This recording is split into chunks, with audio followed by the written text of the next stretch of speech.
విద్యా బహిర్ముఖ సుదుర్లభ.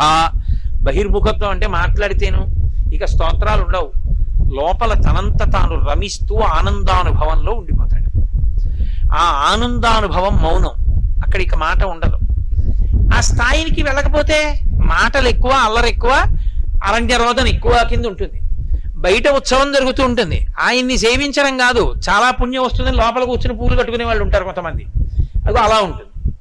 కాబట్టి ఆ భగవంతుణ్ణి సేవించడం కన్నా భగవంతుణ్ణి అనుభవించడంలో ప్రశాంతత. ఆ మౌనంలో కన్నుల వెంట నీరు కారిపోతూ అలా కూర్చుంటాడు.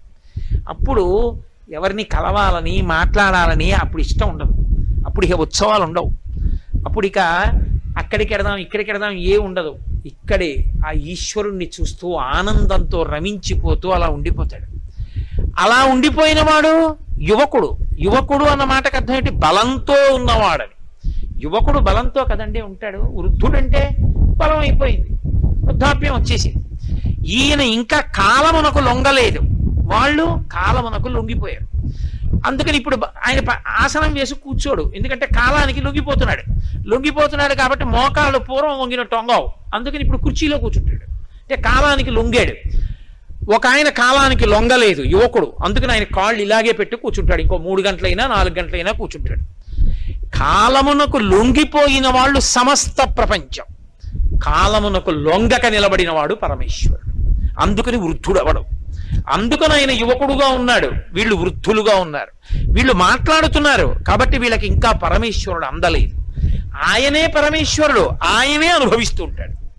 పరమేశ్వరుణ్ణే అనుభవిస్తూ ఉంటాడు. వ్యవసాయదారుడు తన పొలంలో పండిన పంట తానే తిన్నట్టు, తన ఇంట్లో కాసినటువంటి అరటిపళ్ళు తానే తిన్నట్టు పరమేశ్వరుడు కూడా తనని తానే అనుభవిస్తూ ఉంటాడు. అందుకే శివుడు విరాగి అయి తనలో తాను రమిస్తూ ఉంటాడు అర్థని నిమీలిత నేత్రాలతో. కాబట్టి వృద్ధా శిష్య గురుర్యువ, గురువు యువకుడుగా ఉన్నాడు, శిష్యులు పరమ వృద్ధులైపోయారు. ఆ వృద్ధులైపోయి కూర్చున్నటువంటి శిష్యులు ఎవరో పనికి మాలిన వాళ్ళు, ఏమీ శాస్త్రాలు చదువుకోని వాళ్ళు అని మీరు అనుకోకూడదు. ఆ కూర్చున్న వాళ్ళు ఎటువంటి వాళ్ళో తెలుసా? కూర్చున్న వాళ్ళు సనక సనందనాదులు, సనక సనందన, అలాగే సనత్కుమార, ఆ తర్వాత మహానుభావుడు సనాతన అనబడేటటువంటి ఆయన సనత్ సుజాతీయుడు అని ఆ నలుగురు కూడా చుట్టూ కూర్చున్నారు. వాళ్ళే సామాన్యులు కారు, బ్రహ్మజ్ఞానం దక్షిణామూర్తి దగ్గరే పొందారు. వాళ్ళు పసిపిల్లలుగా అయిపోయారంతే. అంతే, వాళ్ళకి ఇంకా ఏమీ లోకంలో బాధ అవి కష్టం సుఖం ఏమీ లేవు, హాయిగా ఉంటారు. పసిపిల్లలు చూడండి, వాడు ఆనందించడానికి కారణం ఒకటే, వాడి బొటనవేలే.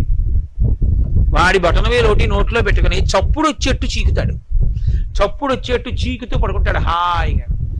ఏమిట్రా అంటే ఏమిట్రా ఉంది, కొంతమంది బొటనవేలు ఒరిసిపోతుంటాయి పిల్లలకి. తల్లికి కోపం వచ్చి దానికి ఒక గుడ్డ కట్టేస్తుంది, వీడు బొటనవేలు చీకడం మానట్లేదండి, పళ్ళు ఎత్తైపోతాయి, పెరివి ఎత్తైపోతుంది, అయినా మాంటలేదు అని అలా చీకేస్తారు. తన బొటనవేలు చీకి తానే పొంగిపోయినట్టు, తానే మురిసిపోయినట్టు పరమేశ్వరుడు తనలో తాను రమిస్తూ ఉంటాడు. ఆ రమించడం ఉంది, అది పతాక స్థాయి. వీళ్ళు ఇంకా స్థాయికి వెళ్ళలేదు, అందుకని కూర్చున్నారు. కూర్చున్నప్పుడు ఎలా కూర్చున్నారు? పరమేశ్వరుడి దగ్గర భక్తుడు ఎలా కూర్చుంటాడో గురువు దగ్గర శిష్యులు అలా కూర్చోకూడదు. గురువు గారు ఇలా కూర్చున్నారనుకోండి, శిష్యుడు ఇలా కూర్చోకూడదు, అభిముఖంగా కూర్చోవాలి గురువు గారికి. కూర్చుంటే గురువు గారు మాట అంటారు, సహనా వబతు సహనౌ భునక్తు సహజి అని. ఒరే నాయన, నా మనసు నీకు అర్థం అవ్వాలి, నీ హృదయం నాకు అర్థం అవ్వాలి, నీ చెప్తినది నీకు అర్థం అవ్వాలి, నీ వేది పొందాలనుకుంటున్నావో నీకు అర్థమయ్యేట్టు కిందకి దిగొచ్చి మాట్లాడే శక్తి నాకు కలగాలి. సహ వీర్యం కరవావహై తేజస్వినావధీతమస్తు మా విద్విషావహై అంటాడు. అందుకని లేకపోతే గురువు స్థాయిలో మాట్లాడి వెళ్ళిపోతున్నాడు అనుకోండి, కూర్చున్న వాళ్ళకి ఏమర్థం అవుతుంది? ఏమర్థం అవదు. గురువు గారి త్యాగం అంటే ఏంటంటే అంత కఠినమైన విషయాన్ని అంత తేలికగా అందించడానికి అంత కిందకు వచ్చేయాలి. శిష్యుడు ఏ స్థాయిలో ఉన్నాడో అంత కిందకి గురువు గారు రావాలి. ఆయనకి అవసరమేం లేదు, ఆయనకేం తెలియక కాదు అలా చెప్పాలని ఏం కాదు, అవతలవాడి కోసం దిగిపోతాడు కిందకి. ఈ దిగిపోవడం ఎంత దిగాలంటే అవతలవాడికి అర్థమయ్యేంత వరకు దిగాలి. అలా దిగడం నాకు రావాలి. నీ దిగడానికి ప్రయోజనం నువ్వు దిగడం కాదు, నువ్వు ఎక్కాలి. ఉరే ఇది మన ఇద్దరి మధ్య సిద్ధించాలి. అది సహనా వవతౌ సహనౌ భునక్తు సహ వీర్యం కరవావహై తేజస్వినావధీతమస్తు మా విద్విషావహై అని ప్రార్థన చేసి కూర్చుంటారు గురు శిష్యులు. అందుకు గురువు గారికి అభిముఖంగా శిష్యుడు కూర్చోవాలి. అంతేకాని గురువు గారు ఒక పక్కన కూర్చుంటే శిష్యుడు ఒక పక్కన కూర్చున్నాడు అనుకోండి, గురువు గారి ముఖాన్ని చూసే అవకాశం ఉండదు. ఎదురుగుండా కూర్చుని వినవలసిన సభలు కొన్ని ఉంటాయి, పక్కకి కూర్చోవలసిన సభలు కొన్ని ఉంటాయి. పక్కకి కూర్చోవలసిన సభలో ఎదురుగుండా కూర్చోకూడదు. గురువు గారికి ఎప్పుడూ కూడా ఓ పక్క కూర్చుని వినకూడదు, అభిముఖంగా కూర్చుని వినాలి. రాజసభ నడుస్తోందనుకోండి, ఎదురుగుండా కూర్చోకూడదు. పరిపాలనాంశ కలిగినటువంటి వాడికి ఎదురుగుండా కూర్చోకూడదు. ఎందుకని? నా విష్ణు పృథివీపతి, విష్ణువాంశ లేకుండా రాజు కాడు. రాజు విష్ణువు కాబట్టి విష్ణువుకి అభిముఖంగా ఉండకూడదు, పక్కకు ఉండాలి. అందుకే పూర్వసభలో మహారాజు ఇలా కూర్చుంటే కుడి చేతి వైపు మంత్రి సేనాని ఉంటే ఇటు ఇటు కూర్చునేవారు తప్ప రాజుకి ఎదురుగుండా కూర్చునేవారు కాదు. ఒకవేళ ఏదైనా రాజుగారికి చెప్పి వెళ్ళవలసి వస్తే వెనక్కి నడవాలి తప్ప రాజుకి పృష్ఠభాగం చూపించకూడదు. రాజుని ఈశ్వరుడిగా చూసేవారు. అది సభా గౌరవం అంటే, సభా మర్యాద అంటే అలా ఉండేది. సభా మర్యాద తెలియని వాళ్ళని సభలోకి రానివ్వకూడదు. వాళ్ళకి ఆ సభలో ప్రవేశించడానికి యోగ్యత ఉన్నదా లేదా అది చూసి ప్రవేశపెట్టాలి. ఇవాళ లోకంలో అన్నిటికన్నా చాలా చవకబారు సభ ఏదంటే ఆధ్యాత్మిక సభ. అందరూ ఆహ్వానితులే అని రాస్తారు. ఎందుకు అందరూ ఆహ్వానితులు? ప్రతి పనికి మాలిన వాడు ఎందుకు అక్కడికి? ఇంట్లో ఏమీ కాలక్షేపం లేదు కాబట్టి పిల్లల్ని తీసుకొచ్చి అక్కడ కూర్చుని సెల్ ఫోన్లు నొక్కి ఇవ్వడానికే. అందుకు కాదు ఆధ్యాత్మిక సభలో. నువ్వేమైనా తెలుసుకోవడానికి ఉత్సాహం ఉంటే వచ్చి కూర్చోడానికి. అందరూ ఆహ్వానితులు కారు, జిజ్ఞాసువులే ఆహ్వానితులు. ఎవరు ఏమనుకున్నా అంతే. అందుకని ఎవరు అర్హులో వాళ్ళ కోసమే, మంది కోసం చెప్పరు ఆధ్యాత్మిక సభలో. ధరించాలన్న తాపత్రయం ఉన్న ఒక్కడు చాలు. అందుకే భాగవతాన్నంతటినీ ఒక్క పరీక్షిత్తు కోసమే చెప్పాడు శుకుడు. భగవద్గీతనంతటినీ ఒక్క అర్జునుడి కోసమే చెప్పాడు కృష్ణ పరమాత్మ.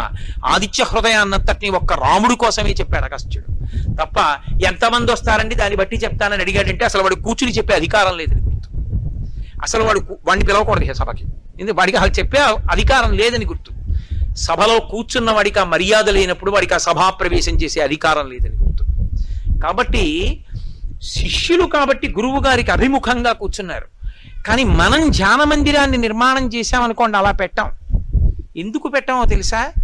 అటువంటి మహానుభావుల పృష్ఠభాగాలు మనం చూడవలసి వస్తుంది. అందుకని ఏం చేస్తామంటే కొంచెం ఏటవాలుగా పెడతారు. అంటే పూర్తిగా గురువు గారికి పక్కకి వెళ్ళిపోకుండా, పూర్తిగా ముందుకి కాకుండా కొద్దిగా ఇలా ఇలా ఇలా వచ్చేటట్టు పెడతారు. అంటే గురువు గారి వైపే చూస్తున్నట్టు. ఇప్పుడు మీరు ఒకటి గుర్తుపట్టండి, దక్షిణామూర్తి ఎటు చూస్తున్నారు? దక్షిణాన్ని చూస్తారు. లోకంలో ఏ మూర్తి దక్షిణాభిముఖం కావు. ఒక్క దక్షిణాభిమూర్తి దక్షిణాన్ని చూస్తారు. విష్ణు స్వరూపాల్లో శ్రీరంగనాథుడు చూస్తాడు దక్షిణం లంకని. కాబట్టి ఆయన దక్షిణాన్ని చూస్తూ ఉంటారు. మర్రి చెట్టు పుట్టి మర్రి చెట్టు కింద దక్షిణాభిముఖంగా పెట్టేటట్టుగా అవకాశం దొరికిందనుకోండి, అదృష్టం మనకి పట్టింది ఇక్కడ నారకొండం దగ్గర. కాబట్టి ఇప్పుడు ఆయన దక్షిణాన్ని చూస్తే శిష్యులు ఎటు చూస్తారు? ఉత్తరాన్ని చూస్తారు కదా. గురువు గారు దక్షిణాన్ని చూస్తున్నారు, శిష్యులు ఉత్తరాన్ని చూస్తున్నారు. ఇప్పుడు ఏమైంది? పెద్ద పెను మార్పు వచ్చేసింది. అసలు ఆ కూర్చోవడంలోనే ఒక పెను మార్పు వచ్చేస్తుంది. ఏమిటా మార్పు అంటే, ఈ జీవులందరి ప్రయాణాలు దక్షిణ దిక్కుగా వెళ్ళిపోతుంటాయి. పైకి కనపడవు, కానీ జీవులందరూ కూడా ప్రయాణంలో దక్షిణ దిక్కుకి వెళ్ళిపోతుంటారు. దక్షిణ దిక్కుకు వెళ్ళిపోవడం అంటే అర్థం ఏంటంటే, ప్రతి ఊరికి శ్మశానం దక్షిణ దిక్కునే ఉంటుంది.